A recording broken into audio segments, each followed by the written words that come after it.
Question number 4. Let f be the function given by this equation here, f of x. The graph of f is concave down when which of these? And again, concave down comes from the second derivative, so we need to find the second derivative of this function. So the first derivative of this function, f prime of x, would be 4x cubed minus 9x squared. And the second derivative of this function, f double prime of x, would be 12x squared minus 18x. Oops. So in order to figure out where it's concave down, we need to figure out where it's negative. And in order to figure out what values would separate negatives from positives, we need to find those possible points of inflection. So I'm going to set this equal to 0. I can actually go ahead and factor out a 6x from this.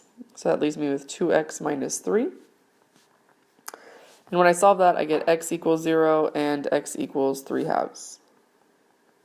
So those are my two possible points of inflection. If I want to go ahead and analyze what the graph looks like over here at 0 and 3 halves. Notice that I actually do know what this function looks like. This is of degree 2, which means that it's a parabola, and the fact that 12 is positive means it's a parabola facing up. So if I can imagine what my graph looks like, you can imagine that it looks something like this, which means that all of these values to the left of 0 are negative. All the values to the right of 3 halves are negative. I'm sorry, I lied.